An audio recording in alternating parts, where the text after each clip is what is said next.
La noche en Ginebra era tan helada como la mirada de Carlos. Todavía recuerdo su expresión, cómo sus ojos pasaron de una burla segura a una incredulidad total. Esa fue la primera vez que se dio cuenta de que el mundo, su mundo, no era tan predecible como él creía. Era el colmo, sí, pero no el principio. Para entender cómo llegamos a ese punto, en esa gala lujosa donde la alfombra no era la única que pisábamos con pies de plomo, tengo que empezar un poco antes, o quizás un poco después. No sé, la verdad es que mi memoria a veces se mezcla como las facturas en la vieja oficina de Carlos. Los eventos no siempre se alinean en mi cabeza como un cronograma perfecto. ¿Sabes? Lo recuerdo como si fuera ayer, o como si hubiera sido la semana pasada. A decir verdad, el tiempo ya no tiene la misma importancia para mí. Estábamos en una de esas oficinas acristaladas, en el 40º piso de la Torre Picasso, en el centro de Madrid. Carlos, mi entonces marido, el supuesto tiburón, se sentaba al otro lado de esa mesa de caoba que él creía que le pertenecía. Yo sabía que esa mesa, valorada en 45,000 euros, la había aprobado yo misma, 3 años atrás, a través de una de mis empresas fantasma. Él, por supuesto, no tenía ni la más remota idea. Llevaba una chaqueta de punto raída, mirándome las manos, tratando de no temblar, no por el frío del aire acondicionado que él ponía a 18 grados para intimidar, sino por la farsa que estaba a punto de terminar. Él se reía de mi silencio, de lo que percibía como mi pobreza. Pensaba que yo era un error que por fin corregía. Con un floreo dramático, firmó los papeles del divorcio. Listo, debió pensar. Me he librado de esta buscafortunas. ¡Qué ingenuo! No sabía que estaba nadando con algo mucho más grande, algo que podía engullirle sin esfuerzo. Ni se imaginaba que yo no era solo la esposa de casa, la mesera que él había rescatado. Era la firmante oculta del fideicomiso Alcántara, la dueña silenciosa de ese mismo edificio, y controlaba una fortuna que hacía que sus millones parecieran calderilla. Carlos se echó hacia atrás en su silla de cuero, haciendo girar un bolígrafo Montblanc entre los dedos. Ese bolígrafo se lo compré yo para nuestro 5º aniversario, ahorrando de la cuenta de la compra. ¡Qué estupidez, María! ¡Qué ciega estabas! Él no lo valoraba, no le importaba. «Vamos a hacerlo. ¿O vas a llorar primero?», preguntó, con esa voz que siempre intentaba ser condescendiente. A su lado, Ana, su directora financiera y desde hacía 6 meses, su amante. Vestía un Versace impecable, con una sonrisa que me parecía hecha de cristal. Frágil, pero cortante. «Mira, María», dijo Ana, con una voz que destilaba una falsa compasión. «Sabemos que es duro, pero Carlos ha superado esta etapa. La empresa va a salir a bolsa el próximo trimestre. Necesitamos optimizar sus activos. Y francamente, tú eres una carga». ¿Una carga? ¿Yo? La sangre me hervía, pero mantuve mi expresión de cansancio. Mi fachada de mujer pisoteada. Carlos soltó una risita y tiró un documento grueso sobre la mesa. Cayó con un golpe sordo. «El acuerdo es generoso, María», dijo Carlos. «Te dejo el Honda. Incluso te doy 50,000 euros en efectivo. Es más dinero del que has visto en tu vida. Pero firmaste el acuerdo de confidencialidad y la renuncia a la pensión compensatoria. No voy a dejar que me sangres cuando Pembroke y Asociados llegue al IBEX 35. Ahí fue cuando levanté la vista. Mis ojos, cansados pero secos, se encontraron con los suyos. ¿Crees que soy una sanguijuela, Carlos? ¿Una sanguijuela? Eres una camarera con la que cometí el error de casarme, espetó. Te saqué de esa cafetería en Malasaña. Te di una casa en La Moraleja. ¿Y qué hiciste? Te quedaste en casa. No tienes ambición, no tienes impulso. Ya no encajas en mi mundo. Ana, ella sí entiende el poder. Ella entiende el mercado. La ironía casi me hizo sonreír. Entiendo que estás apalancando la deuda de la empresa contra tus bienes personales, dije en voz baja. La sala se quedó en silencio. Carlos parpadeó. La sonrisa de Ana vaciló por una fracción de segundo. ¿Perdón? Preguntó Ana, su voz afilada. El préstamo mezzanine que solicitaste a Capital Negro S.A. la semana pasada. Continué, con un tono monótono y constante. La tasa de interés es el prime más 4. Usaste la casa de La Moraleja como garantía. Si la OPI falla, pierdes la casa. Si te divorcias de mí hoy, el banco podría ejecutar el préstamo a menos que tengas una balista. Carlos golpeó la mesa con la mano. ¿Cómo demonios sabes lo del acuerdo con Capital Negro? Eso es confidencial. Leo, dije simplemente. ¿Revisaste mi maletín? Carlos se puso de pie, su rostro enrojecido. Esto es exactamente por qué te dejo. Eres paranoica e invasiva. No sabes nada de alta financiación, María. Solo memorizas algunas palabras que viste en un papel. Firma los malditos papeles del divorcio. A Capital Negro S.A. no le importa una ama de casa. Metí la mano en mi bolso. No saqué un pañuelo. Saqué un bolígrafo barato, de esos que se encuentran en cualquier mostrador. Tienes razón, Carlos, dije suavemente. No pertenezco a tu mundo. Firmaré. Carlos dejó escapar un suspiro, intercambiando una mirada de victoria con Ana. Chica lista, coge los 50,000 y busca un bonito piso en Vallecas. Quizás vuelvas a servir mesas. Te pega más. ¡Qué desprecio! Me lo tragué, cada gota. Fui hasta la última página. La cláusula estaba en negrita. Separación completa de bienes. Declaraba que ninguna de las partes tendría derecho a las ganancias, deudas o propiedades de la otra adquiridas después de esa fecha. ¿Estás seguro de que quieres renunciar a todos los derechos sobre mis bienes? Pregunté, con el bolígrafo suspendido sobre el papel. ¿Y tú renuncias a todos los derechos sobre los míos? Carlos soltó una carcajada áspera. Tus bienes, María. Tu cuenta corriente tiene 1,200 euros.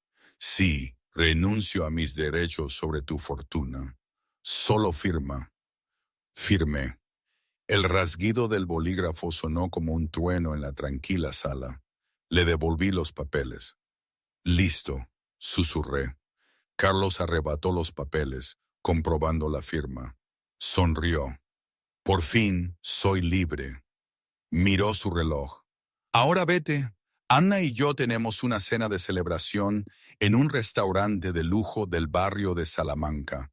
Seguridad te escoltará. Me levanté, me alicé el cardigan. No miré atrás al hombre al que había amado durante 7 años. No miré a la mujer que me lo había robado. Caminé hacia la puerta de cristal. Adiós, Carlos, dije. Espero que Capital Negro S.A. te trate bien. Carlos ni siquiera levantó la vista. Estaba demasiado ocupado descorchando el champán. Salí del rascacielos y me adentré en la bulliciosa acera del Paseo de la Castellana. Había empezado a llover, una llovizna fría y gris que calaba mis delgadas ropas. Los transeúntes chocaban conmigo, ignorando a la mujer que parecía haber perdido todo. Y en cierto modo, así era. Había perdido a mi marido. Había perdido la ilusión de una vida sencilla que tanto me había esforzado en mantener. Caminé 2 manzanas hacia el sur, lejos de las miradas indiscretas de Pembroke y asociados. Me detuve frente a un discreto sedán negro, con el motor encendido en una zona prohibida. Un hombre con un traje oscuro salió de inmediato sosteniendo un paraguas. Señora Sterling, dijo el hombre, inclinando ligeramente la cabeza. Ahora soy señorita Kensington, José, dije, mi voz cambiando. La suavidad se había ido, la vacilación había desaparecido. Mi postura se enderezó, la pose de ama de casa maltratada desapareció al instante. Mis disculpas, señorita Kensington, dijo José, abriendo la puerta trasera. El señor Harrison Cole la espera en el hangar privado. El jet está listo para Zurich. Me deslicé en el interior de cuero del Bentley. Saqué mi teléfono, no el iPhone 8 con la pantalla rota que usaba con Carlos, sino un teléfono satelital seguro que guardaba escondido en el forro de mi bolso. Marqué un número. Harrison, dije. María, respondió una voz grave y ronca. Harrison Cole, el abogado corporativo más temido de Nueva York, y mi consigliere personal. ¿Firmó? Firmó, dije, viendo cómo la lluvia se deslizaba por las ventanas tintadas. Se burló de mí, Harrison. Me dijo que volviera a servir mesas. ¡Qué idiota! Es un tonto, respondió Harrison. ¿Sabe? Cree que Capital Negro S.A. es solo un prestamista. Dije, una sonrisa fría tocando mis labios por primera vez ese día. No tiene ni idea de que Capital Negro es una subsidiaria del Grupo Alcántara. Le pidió dinero prestado a su propia esposa para financiar su OPI. La reunión de la Junta Directiva de Pembroke y Asociados está programada para el próximo viernes, señaló Harrison. La votación de adquisición está en la agenda. Carlos espera ser nombrado CEO después de la oferta pública. Él espera muchas cosas, dije. Activa la cláusula del préstamo. Los papeles del divorcio están firmados. La separación de bienes es legalmente vinculante. Renunció a sus derechos sobre mis bienes, lo que significa que renunció a su protección contra mis empresas y la garantía. ¿La casa de La Moraleja? Preguntó Harrison. Embárgala esta noche. Eso es despiadado, María. Tú vivías allí. Nunca fue mi hogar, Harrison. Era su escenario. Yo solo era una utilería. Miré por la ventana mientras el coche se incorporaba a la autovía hacia el aeropuerto de Barajas. Carlos quería un mundo de poder y alta financiación. Le voy a mostrar cómo es realmente ese mundo. Cree que será un futuro multimillonario.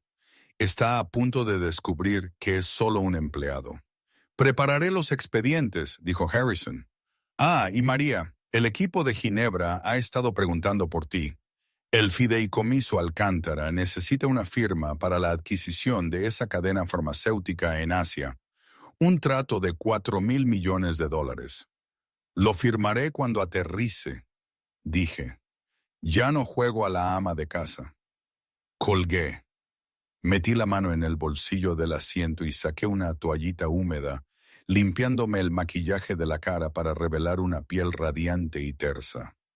Me quité la goma del pelo, dejando que mi melena cayera en ondas. No era María Pembroke, la camarera a la que Carlos había salvado.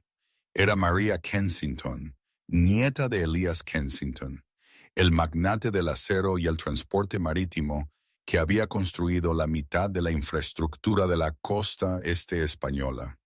Cuando mis padres murieron, lo heredé todo, una fortuna guardada en fideicomisos ciegos gestionados por apoderados para protegerme de los cazafortunas.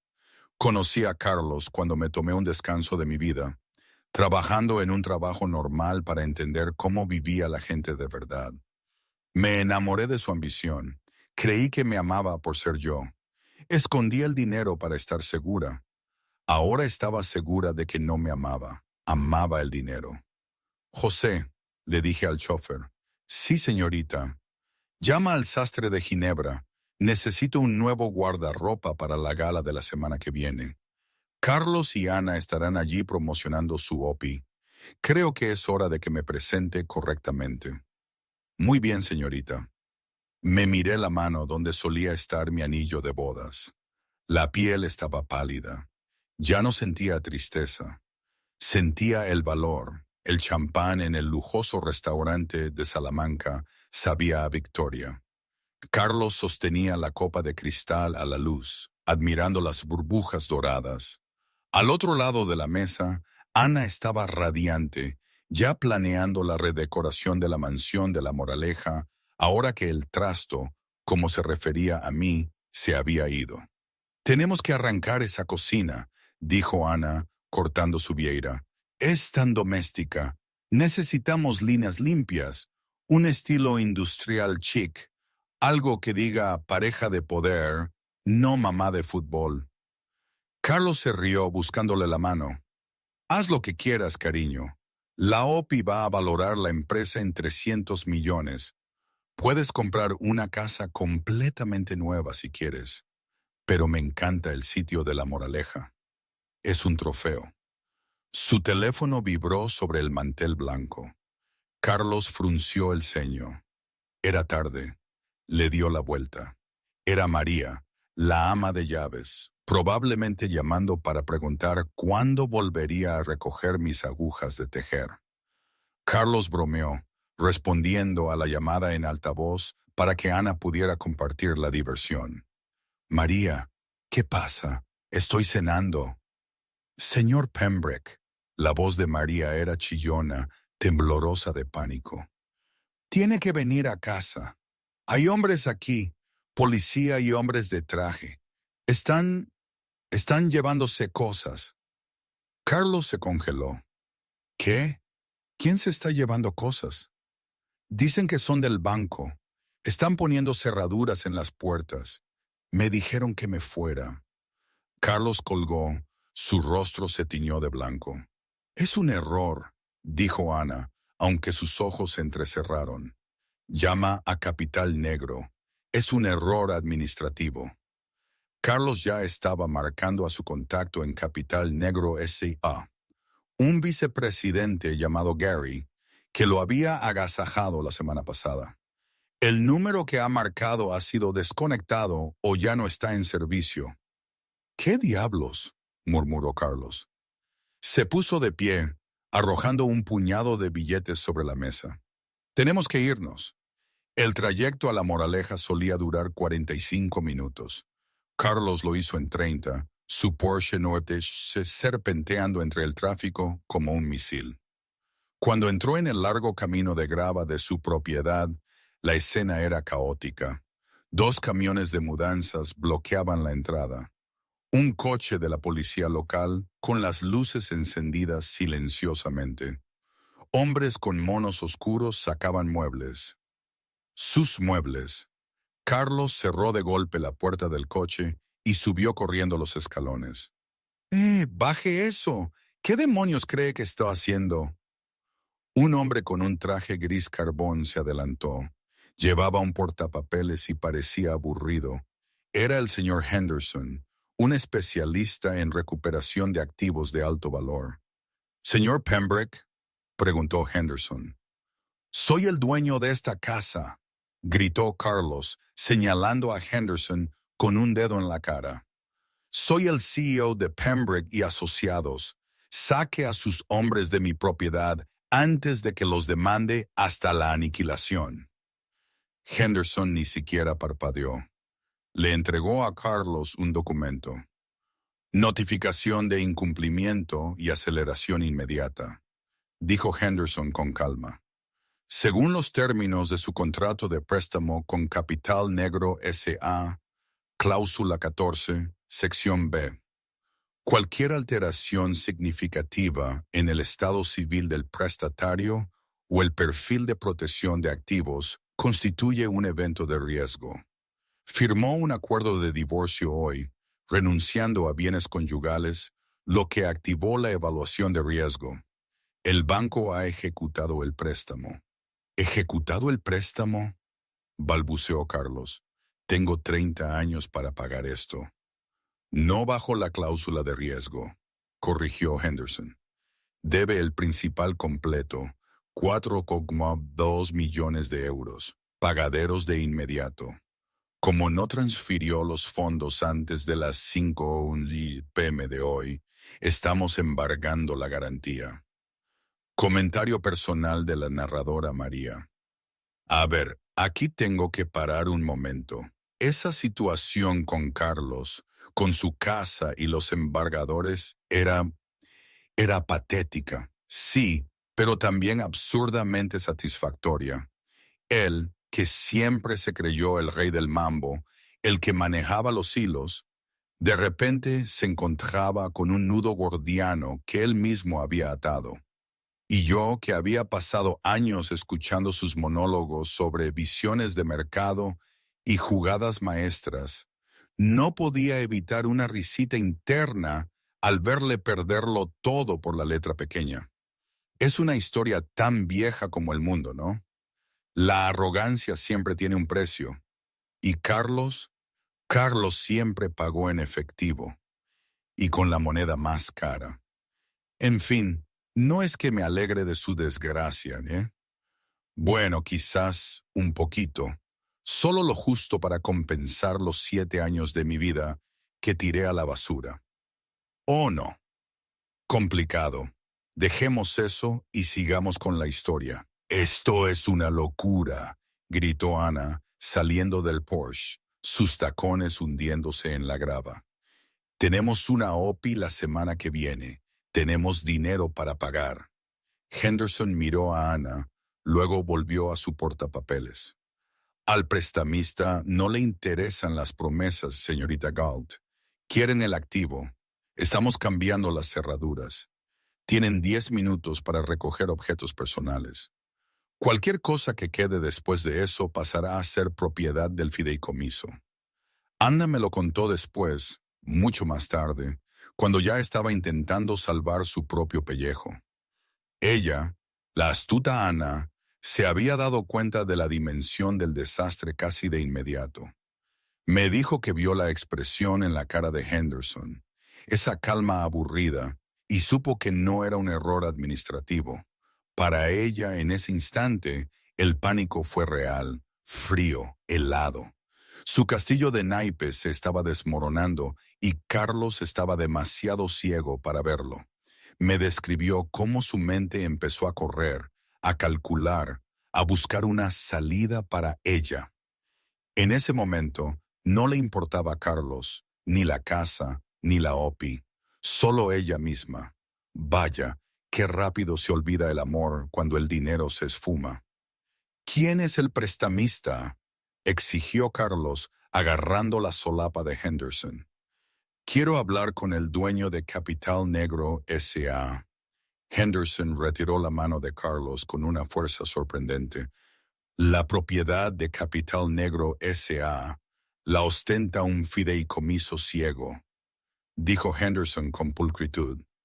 Pero mis órdenes vinieron de arriba. La directriz fue muy específica. Tierra quemada. Carlos se quedó atónito mientras un operario pasaba junto a él llevando sus palos de golf. Era humillante. Esto es imposible, Carlos, siseó Ana tirando de él a un lado. Arregla esto. Si los inversores se enteran de que estás sin casa una semana antes de la OPI, el precio de las acciones se hundirá. Estaremos arruinados. No puedo arreglarlo esta noche, espetó Carlos. Nos alojaremos en un hotel. Llamaré a mis abogados por la mañana. Demandaremos a Capital Negro por ejecución hipotecaria indebida. No podemos quedarnos en un hotel, susurró Ana con el rostro pálido. Tus tarjetas de crédito, la Amex corporativa, todas están vinculadas a la línea de crédito de Capital Negro. Carlos sacó su cartera. Intentó comprar una habitación de hotel en la aplicación de su teléfono, denegada. Intentó otra tarjeta, denegada. Levantó la vista hacia la mansión de la que se había jactado durante años. Las luces se apagaban habitación por habitación. Estaba parado en la oscuridad. Por primera vez en años, Carlos Pembroke sintió un atisbo de miedo. Pensó en María. Había salido sin nada más que un cheque de 50,000 euros. Ella lo sabía, susurró Carlos. La revelación lo golpeó como un impacto físico. Me preguntó por el préstamo en la reunión. Ella sabía que esto pasaría. María, se burló Ana. Por favor, probablemente solo leyó un horóscopo que decía mala suerte hoy. Es una don nadie. Pero mientras la lluvia volvía a caer, calando su traje a medida, Carlos ya no estaba tan seguro. Ginebra, Suiza, el patio de juegos de la élite de la vieja riqueza. Había pasado una semana desde la ejecución hipotecaria. Carlos había logrado salvar algo de dignidad pidiendo dinero prestado a un amigo de la universidad para volar él y Ana a la cumbre económica global.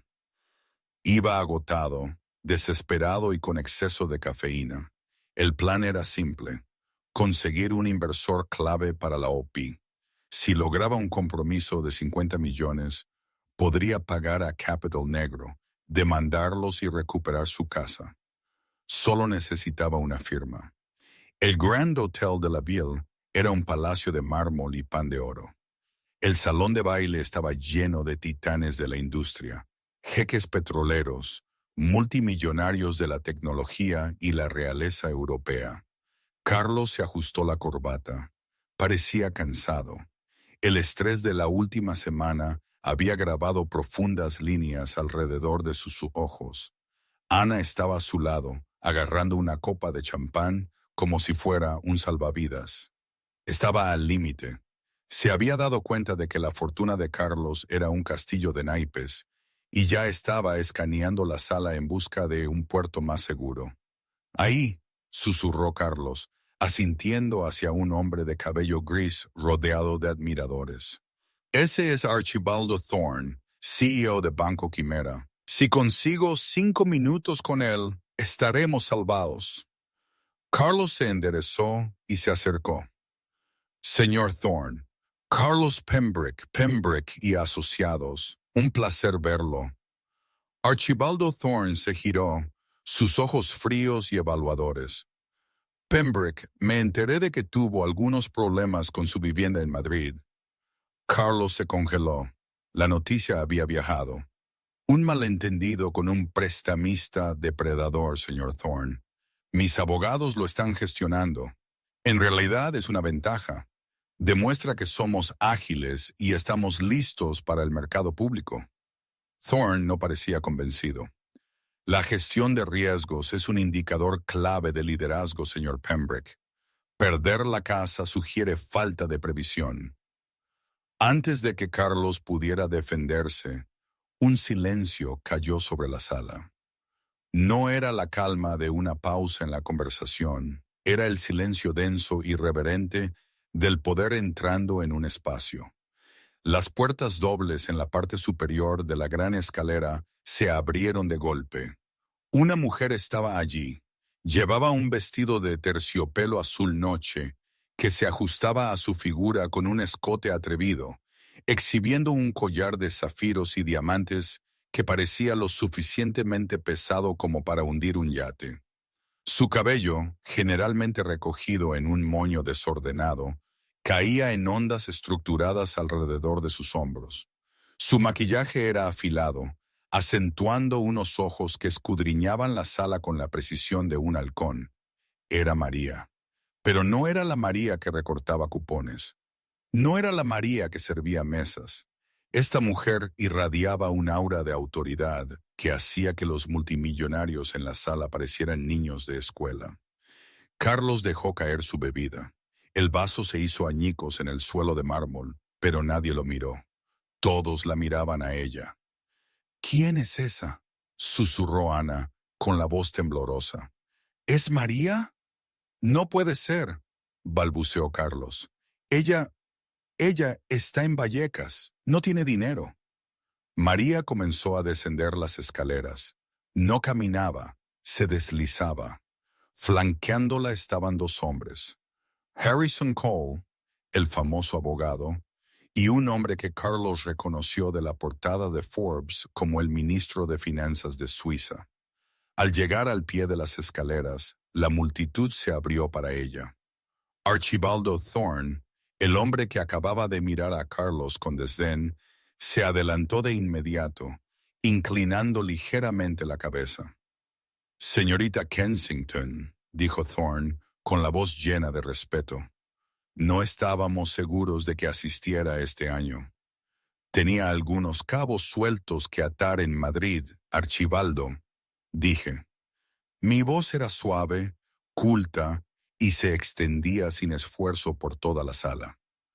«Pero el Grupo Alcántara busca expandir su cartera europea. Grupo Alcántara». Las palabras resonaron en el cerebro de Carlos. El Grupo Alcántara era un mito, un conglomerado privado que poseía líneas navieras, bienes raíces y capital negro S.A. Carlos sintió que la sangre se le helaba en la cara. Se sintió mareado. Empujó a un camarero, tropezando hacia mí. «María». Carraspeó. Me detuve. Me giré lentamente. Mi mirada se posó en él. No había calor en mis ojos, solo una curiosidad educada y distante, como si estuviera mirando un insecto que no podía identificar del todo. «Carlos», dije, «veo que lo lograste. ¿Qué tal el vuelo? La clase económica puede ser tan incómoda». ¿Tú eres el Grupo Alcántara?» Carlos jadeó. La sala estaba observando. «¿Eres dueña de capital negro?» «Soy dueña de la empresa matriz, sí», dije con calma. Di un sorbo de agua de un vaso que un camarero materializó para mí. «¡Me embargaste!», gritó Carlos, perdiendo el control. «Me arruinaste. Eres mi esposa». «Mi ex esposa», corregí bruscamente. «Y no te arruiné, Carlos. Firmaste los papeles. Separación completa de bienes. Querías asegurarte de que yo no pudiera tocar tu dinero. Simplemente me aseguré de que tú no pudieras tocar el mío». «¡Esto es fraude!», chilló Ana, interponiéndose. «Fingiste ser pobre. Lo engañaste». Reí. Fue un sonido aterrador, ligero, etéreo y totalmente despectivo. «No fingí nada, Ana», dije, mirando a la otra mujer de arriba abajo con diversión. «Viví simplemente porque valoraba a las personas más que a las posesiones. Quería ver si Carlos me amaba a mí o si amaba el estilo de vida. Obtuve mi respuesta hace 7 años. Solo esperé a que él diera el primer paso. Me acerqué a Carlos, bajando la voz para que solo él pudiera escuchar. «Me llamaste una carga, Carlos. Dijiste que no tenía ambición. Pero mientras tú jugabas a ser CEO en tu pequeña oficina de cristal, yo estaba reestructurando las rutas marítimas globales del Pacífico. No eres un tiburón, eres el cebo». Volví a mirar a la multitud. «Caballeros», anuncié, «el Grupo Alcántara anuncia una adquisición hostil de Pembroke y asociados mañana por la mañana. Ya hemos adquirido la deuda mezzanine. Desmantelaremos la empresa y la venderemos por partes». Volví a mirar a Carlos por última vez. «Es solo negocio, Carlos. Tú entiendes el poder, ¿verdad?» Me di la vuelta y me marché. El mar de multimillonarios cerrándose a mi alrededor, ansiosos por una palabra. Carlos se quedó de pie entre los fragmentos de su vaso roto, con Ana retrocediendo lentamente de él. Sus ojos ya escudriñaban la sala en busca de un nuevo objetivo. Estaba solo y se dio cuenta con un nudo en el estómago de que no solo había firmado un papel de divorcio, sino que había firmado su propia sentencia de muerte.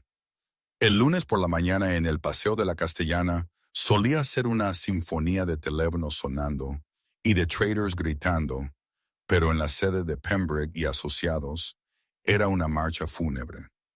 Carlos Pembroke no había dormido en 48 horas. Había volado de Ginebra en clase económica, una experiencia humillante donde fue apretujado entre un niño que lloraba y un mochilero que olía a pachulí, y fue directamente a su oficina.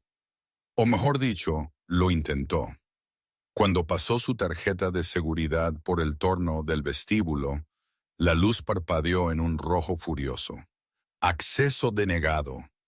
«Oye, Antonio», espetó Carlos al guardia de seguridad que había ignorado durante 5 años. «Arregla esto. Mi tarjeta se desmagnetizó». Antonio no levantó la vista de su monitor. «La tarjeta está bien, señor Pembroke.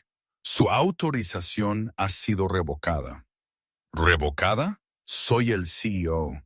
«No desde las 8 de la mañana de hoy», dijo una voz desde el banco de ascensores. Carlos se giró. Era Harrison Cole, mi abogado. Estaba flanqueado por otros 3 abogados que parecían destripar empresas por deporte. «Señor Cole», Carlos sirvió, dando un paso adelante. «No puede impedirme entrar en mi propio edificio. Usted fundó esta empresa y la apalancó hasta el límite», respondió Harrison, entregándole a Carlos un sobre grueso. Incumplió su margen de mantenimiento del préstamo de capital negro. Pero, lo que es más importante, el Grupo Alcántara ejerció sus derechos según el acuerdo de deuda para convertir el principal pendiente en capital. A partir de esta mañana, mi cliente posee el 51% de Pembroke y Asociados. «Eso es ilegal», gritó Carlos, haciendo que la gente del vestíbulo se detuviera y mirara. «No pueden convertir la deuda en capital de la noche a la mañana». Lea la letra pequeña de la página 42 del acuerdo que firmó. «Carlos», dijo Harrison con sequedad.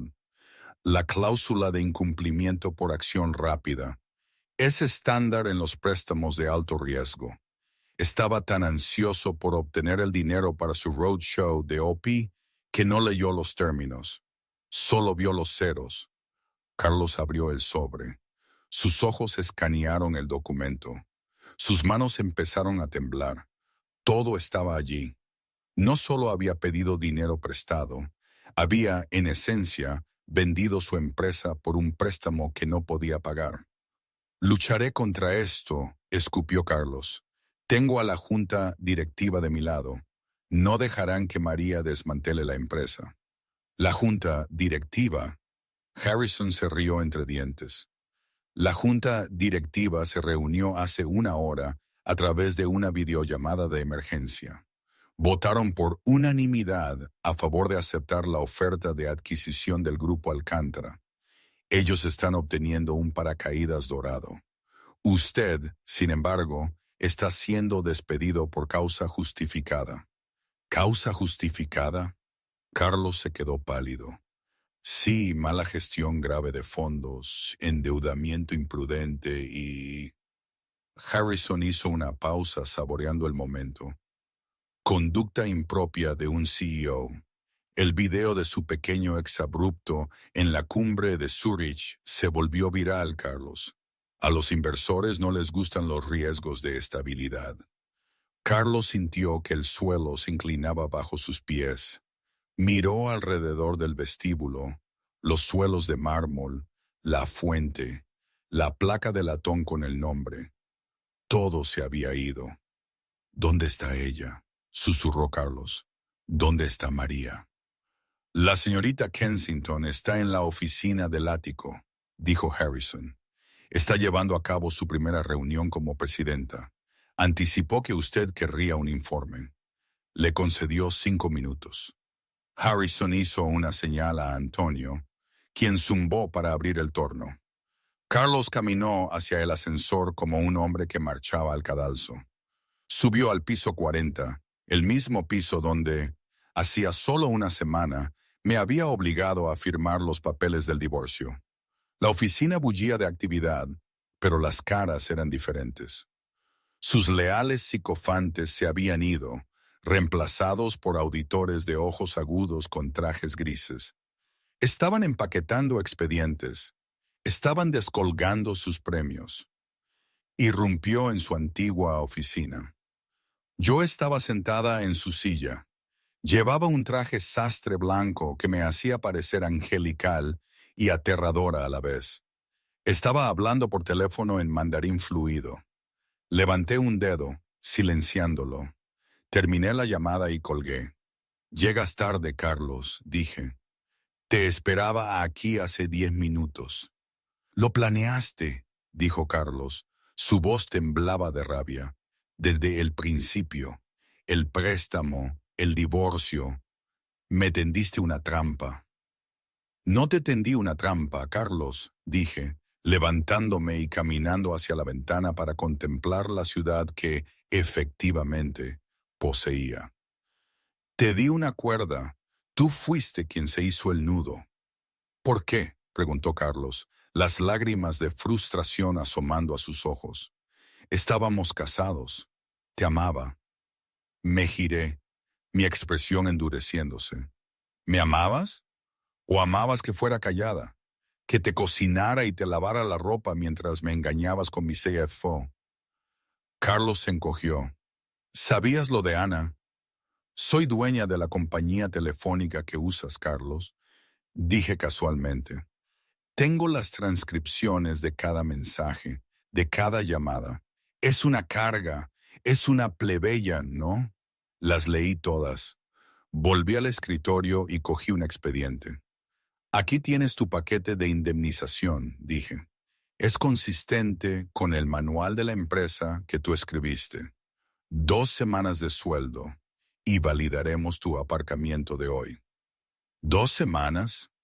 Carlos me miró fijamente. Valgo millones. Ya no, dije. La ejecución hipotecaria acabó con tu patrimonio. El acuerdo de divorcio en el que tanto insististe protege mis bienes de tus deudas, pero también te impide reclamar cualquier valor de la empresa ahora que yo la poseo. Eres, legalmente hablando, indigente. Ana se quedará conmigo, dijo Carlos, aferrándose a un clavo ardiendo. Somos un equipo. Es brillante. Crearemos una nueva empresa. Te aplastaremos. Levanté una ceja. Pulsé un botón del interfono. Que entre. La puerta se abrió. Ana entró, pero no miraba a Carlos. Sostenía una caja con sus pertenencias personales. Ana, dijo Carlos, acercándose a ella. Dile que nos vamos. Ana no hizo contacto visual, pasó junto a él y se dirigió a mi escritorio.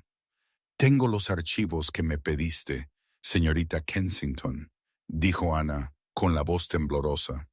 Las cuentas offshore que Carlos estableció para ocultar los sobornos. Todo está documentado. Carlos se congeló.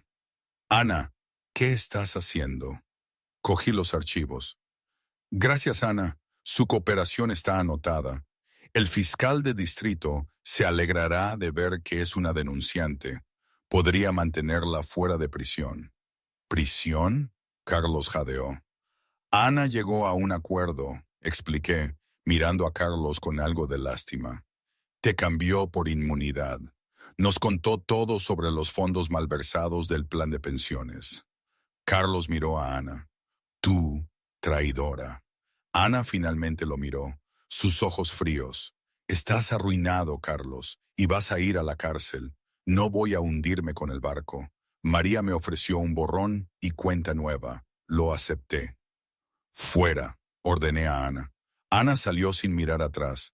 Carlos se desplomó en la silla frente al escritorio, la misma silla en la que yo me había sentado hacía una semana. Me quitaste todo, susurró. No, dije.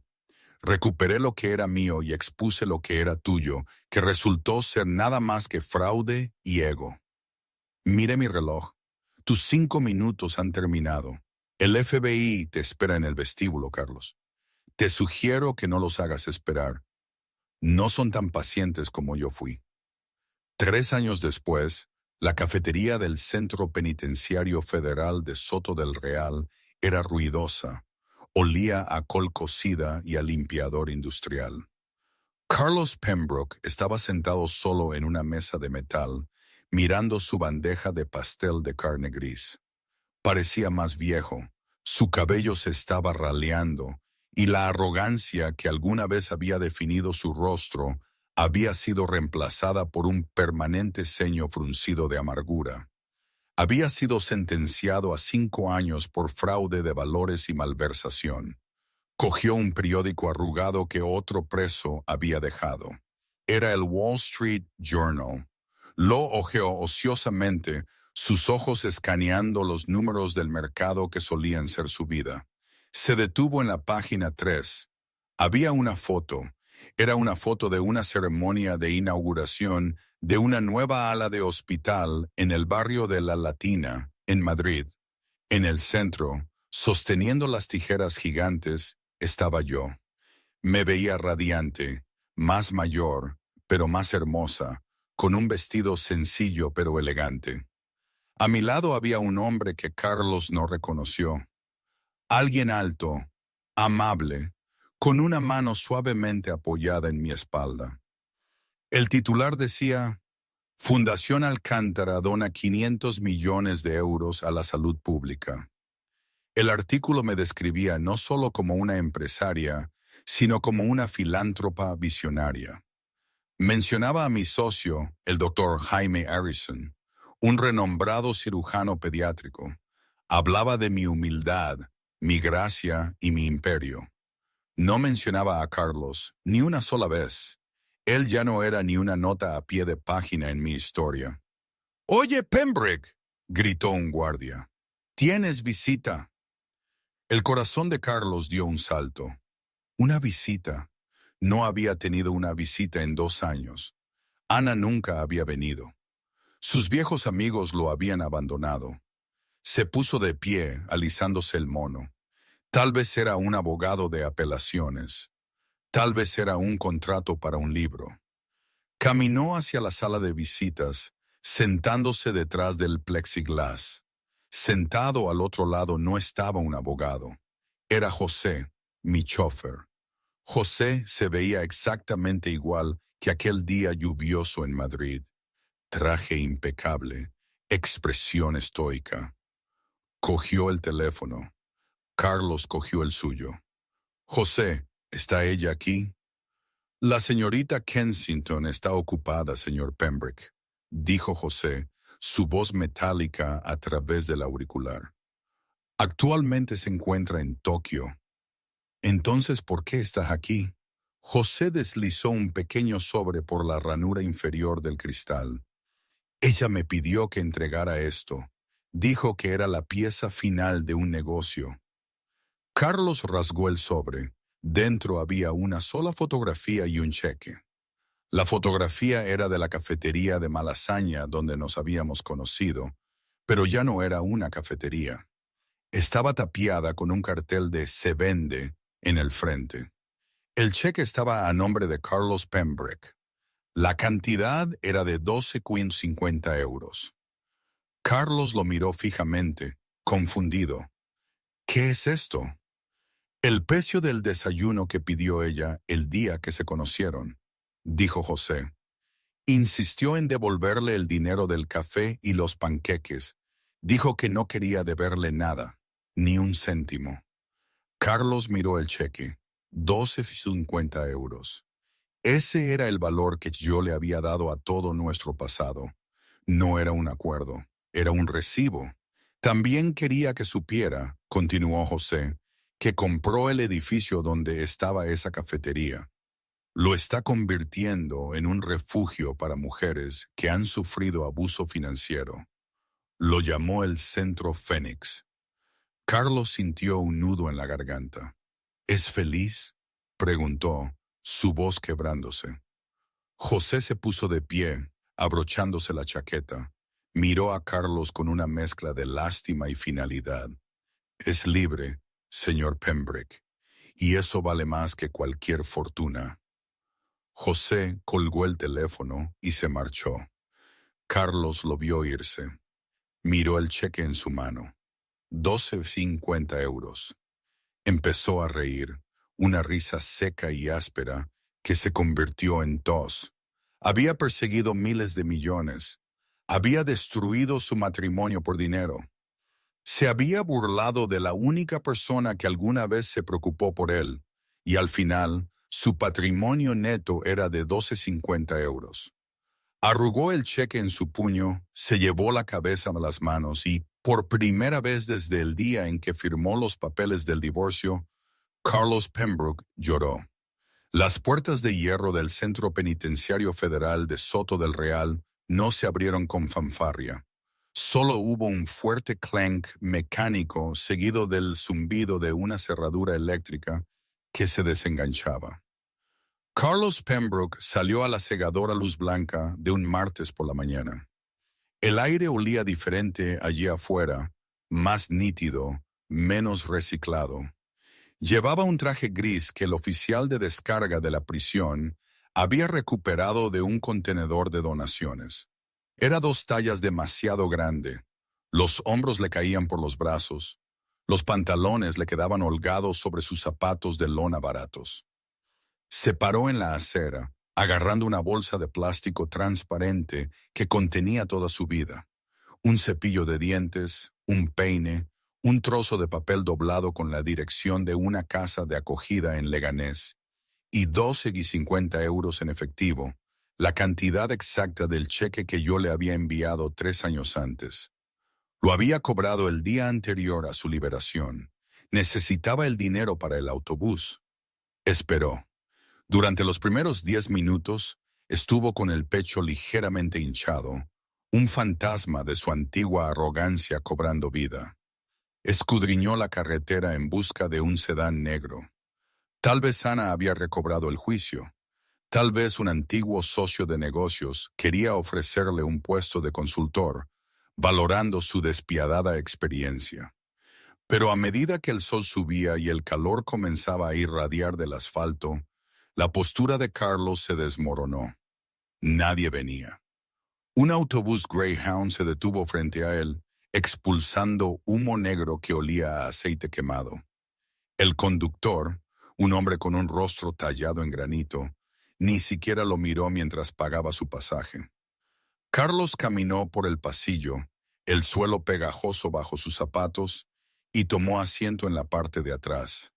Mientras el autobús se incorporaba a la autovía, Carlos apoyó la frente en el cristal frío. El perfil de Madrid se alzaba a lo lejos, un brillante oasis de acero y cristal. Era la ciudad que una vez había gobernado. Solía mirar esas torres y ver activos, capital, apalancamiento. Ahora parecían las barras de un tipo diferente de jaula, una de la que estaba encerrado para siempre. La vida en la casa de acogida era un estudio de asalto sensorial. Las paredes eran finas como el papel, vibrando con los sonidos de la tos, las discusiones y el zumbido de las televisiones baratas. El aire olía permanentemente a col cocida y a humo rancio de cigarrillo. Carlos Pembroke, el hombre que una vez había encargado una mezcla personalizada de sándalo y bergamota para el sistema de climatización de su oficina, ahora dormía en un colchón que se hundía en el medio como una hamaca. Encontrar trabajo era una pesadilla. «Señor Pembroke», dijo el gerente de un concesionario de coches de gama media, mirando la solicitud de Carlos con una mueca. «Aquí dice, fue condenado por fraude de valores y malversación». «Fui el CEO de una gran empresa», argumentó Carlos, tratando de proyectar confianza a pesar de su cuello raído. «Sé vender, sé de números». «No necesitamos números», dijo el gerente, tirando la solicitud a la basura. «Necesitamos confianza y no contratamos a delincuentes. Fuera». Una puerta tras otra se le cerró en la cara. El mundo financiero lo había puesto en la lista negra. El mundo corporativo lo veía como radiactivo. Incluso las tiendas minoristas dudaban. Estaba sobrecualificado para la planta y subcualificado para la caja debido a su historial. 6 meses después de su liberación, Carlos finalmente consiguió un trabajo.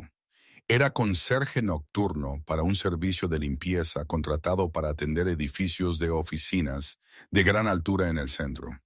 La ironía era tan aguda que se sentía como una herida física.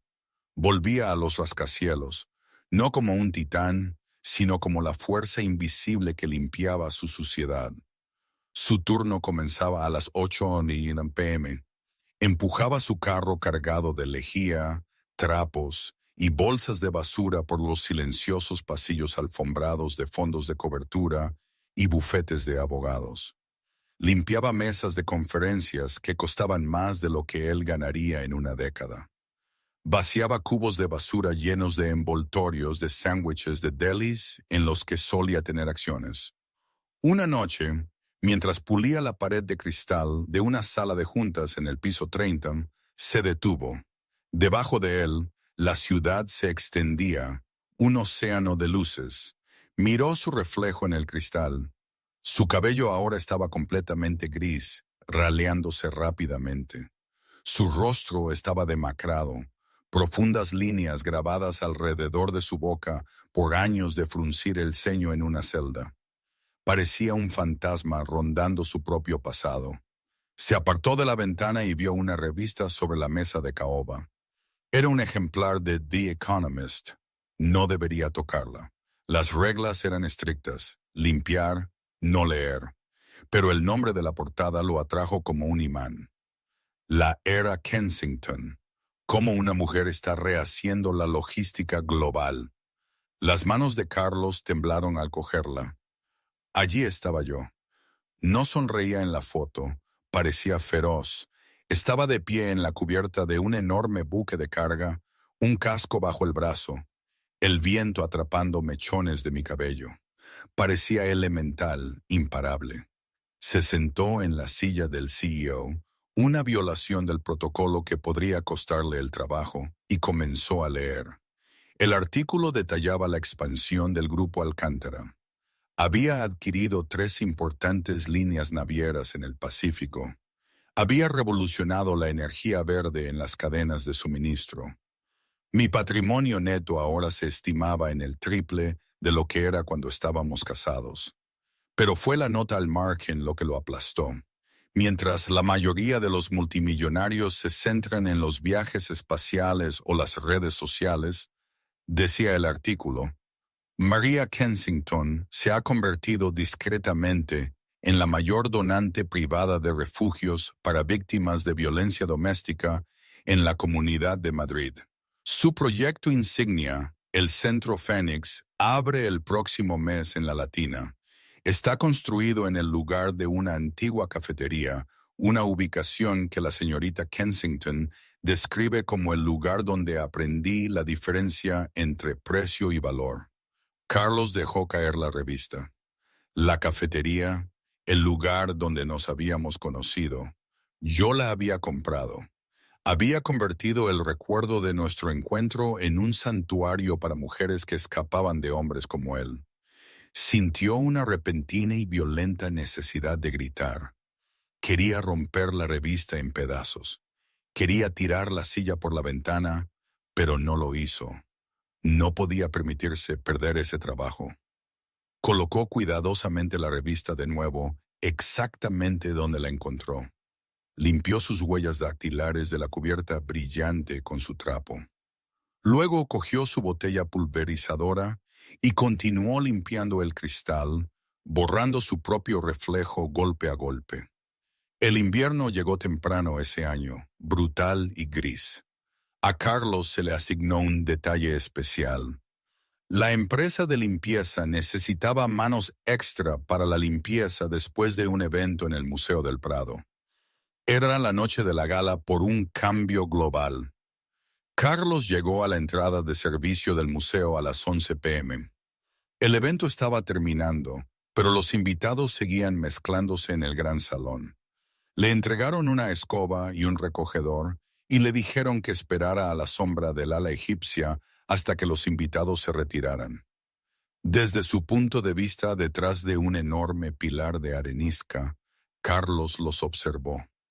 Los smokines, los vestidos de seda, el destello de los diamantes bajo las luces del museo. Era el mundo que había nacido para gobernar, el mundo en el que se había abierto camino a zarpazos, y el mundo que lo había masticado y escupido. Y entonces la multitud se abrió. Yo estaba caminando por el salón. Estaba impresionante. Llevaba un vestido de seda plateada que fluía a mi alrededor como mercurio líquido. Me reía de algo que decía el hombre a mi lado. Era alto, con ojos amables y cabello canoso. El doctor Jaime Harrison, el cirujano pediátrico con el que, según los periódicos, estaba prometida.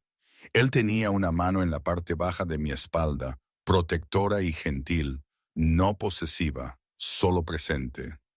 Carlos dio un paso adelante desde detrás del pilar. No sabía lo que pretendía hacer.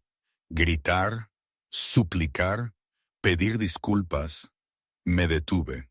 Giré la cabeza, mis ojos escudriñando la periferia de la sala.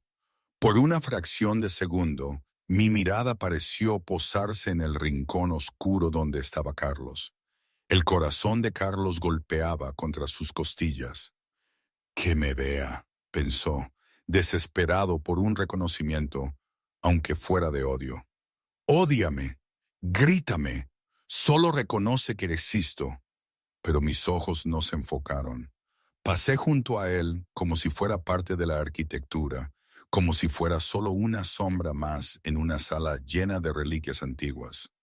Me giré de nuevo hacia el Dr. Harrison, sonreí y salimos por las enormes puertas principales hacia la noche que nos esperaba. Carlos se quedó allí, paralizado. Un supervisor con un chaleco verde se acercó y le dio un toque en el hombro. Oye, compañero, ¿estás durmiendo? Alguien derramó una copa de vino tinto cerca del templo de Debod. Ve a fregar. No me vio, susurró Carlos. ¿Quién? Preguntó el supervisor, molesto. Mi esposa, dijo Carlos. Esa era mi esposa. El supervisor se rió, una carcajada áspera que resonó en las paredes de piedra. Sí, claro, amigo, y yo soy el rey de Inglaterra. Coge la fregona. Carlos miró el cubo de la fregona, el agua gris arremolinándose. Sí, dijo Carlos en voz baja, lo haré. 2 semanas después, Carlos tomó el metro hasta la Latina. Se bajó en la parada cerca de la antigua cafetería. Estaba irreconocible. El pavimento agrietado y el toldo descolorido habían desaparecido. En su lugar se alzaba un edificio elegante y moderno hecho de ladrillo cálido y cristal. Una discreta placa de latón junto a la puerta decía «El Centro Fénix». Carlos se quedó al otro lado de la calle, con las manos metidas en los bolsillos de su gastado abrigo. Observó cómo la gente iba y venía. Vio a una joven con una mejilla magullada siendo acompañada al interior por una consejera. Vio a una madre sosteniendo la mano de un niño, saliendo con una bolsa de la compra y una expresión de alivio en su rostro. Vio el legado de Maria Kensington. Se dio cuenta entonces de que ya no era el villano de mi historia, no era el antagonista, era solo el catalizador. Era la cerilla que me había quemado para que pudiera resurgir de las cenizas. Era un recurso narrativo en una historia que ya no trataba de él. Sintió una vibración en su bolsillo. Sacó su teléfono desechable barato. Era la agencia de limpieza. Pembroke, ladró el despachador. Tenemos un trabajo de emergencia. Atasco de alcantarillado en un sótano en el barrio del Cañaveral. Doble paga. ¿Lo quieres? Carlos miró el Centro Fénix. Miró la luz cálida que se derramaba por sus ventanas. Sí, dijo Carlos, con voz ronca. Lo quiero. Bien, esté allí en 1 hora. Carlos colgó. Miró el edificio por última vez. Se metió la mano en el bolsillo y sacó una moneda, una de 25 céntimos. Era todo el cambio que le quedaba de los 12,50 euros. Se acercó a una alcantarilla. «Ganas tú, María», susurró.